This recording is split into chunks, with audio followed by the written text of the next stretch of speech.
Students, today we are going to study your ninth class poem from the Beehive book, poem number 4.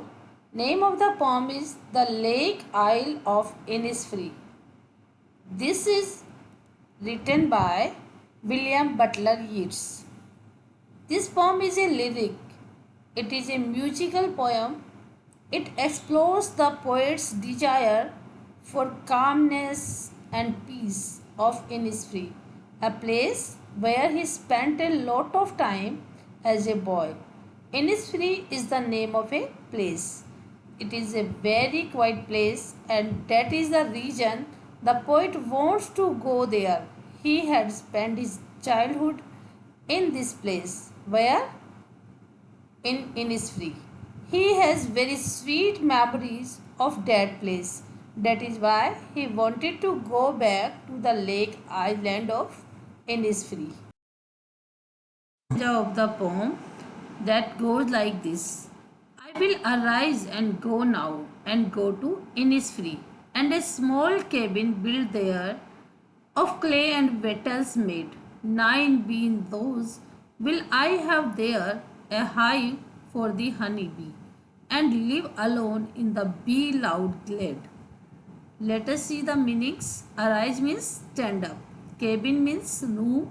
Wattles means twisted sticks for making fences, walls. Glade, clearing, open space. Bee loud means the sound made by the buzzing of the bees. Let us see the explanation. I here is William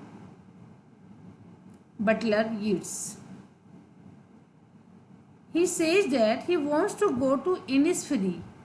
Over there, he will build a small room for himself with clay and small sticks, which are used to make the walls or the fences of the cabin. Fences means boundary. As he will need some food to eat, so he will grow 9 beans of rose near his room. Also, he will get the honey from the honey bee hive. Says that the open space where he will build his room will be full of buzzing sound of the bees, and over there he will live all alone in peace and calmness. Let us see the poetic devices used over here. Rhyme scheme is ABAB. You will see the last words of the each line, Innisfree and honeybee. These are rhyming with each other. Let us call them A. Maid and glad are rhyming with each other. That's why they are B. So rhyme scheme is ABAB. Second literary device used over here is alliteration. See here in line 3, hive for the honeybee. Here hive and honeybee in S sound is being repeated.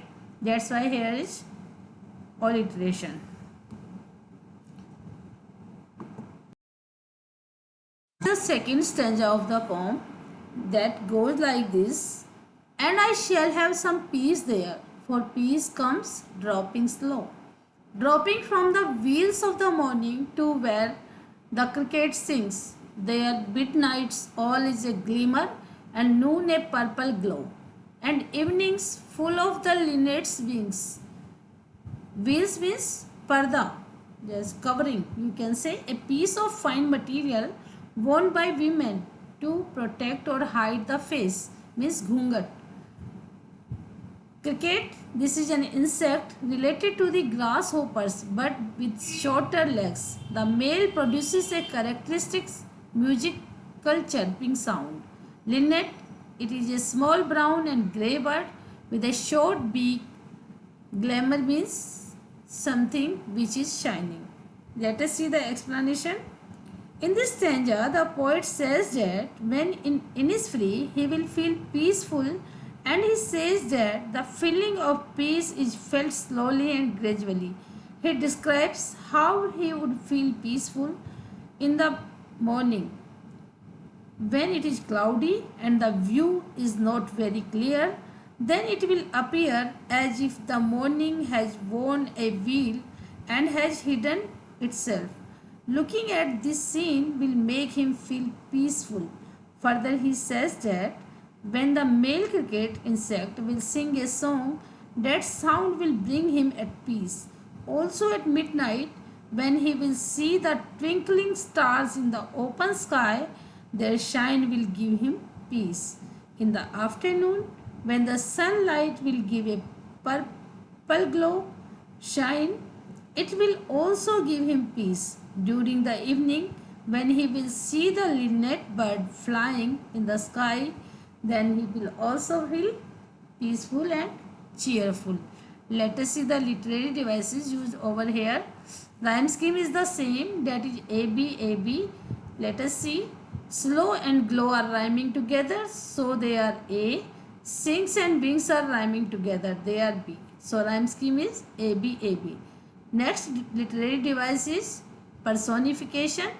Personification is here when we say wheels of the morning. Here is personification, because morning is compare to a women, क्योंकि पर्दा तो ladies करती हैं, morning थोड़ी ना करती है. तो clouds are here compare to wheels. Here is metaphor. Okay.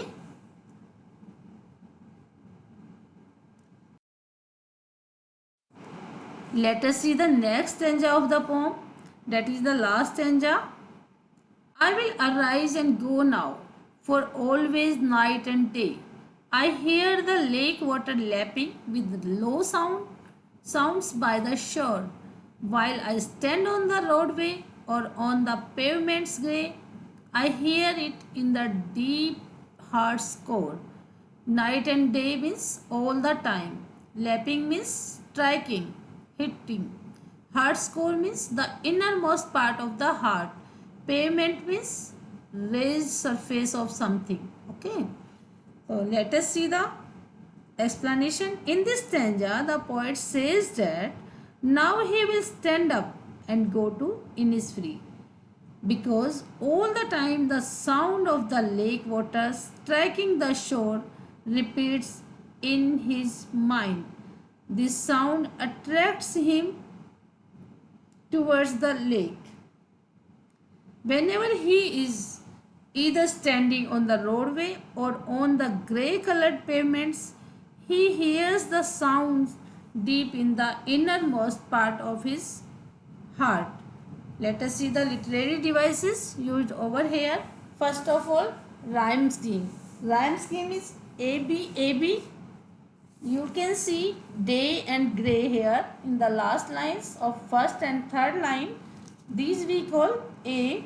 Next is shore and core. They are rhyming together, so they are B. So rhyme scheme is A B A B. Next poetic device used over here is alliteration. Lake lapping low. In line second, lake lapping low. These are the closely connected words and they are starting with L sound. That's why here is alliteration. Students, this is the poem. I have explained it. Now we will see the central idea of the poem.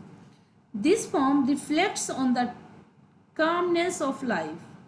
In fact, living in a cottage is quite different from fast and hectic life. We can enjoy nature when there is peace of mind, but real peace is impossible in a city. We can find it in a solitary place like Innisfree only. Okay, you can say nature is the source of peace. And I'm going to tell you the theme of the poem. Theme of the poem here is that when poet says that he is going to Innisfree to build a small simple hut, he will have 9 bean rows and a honey bee hive. He wants to live alone in peace with nature. He has desire to enjoy the slow pace of countryside living. At last, the poet speaks that every night he hears the lake water lapping against the shore. Even though he lives in a city with the crowded roads, he is drawn to the rural sound of Innisfree. The poet is attracted to the sounds made by the rustling trees. Of course, he has desired to keep himself alone from the bustling sound of buses for some times.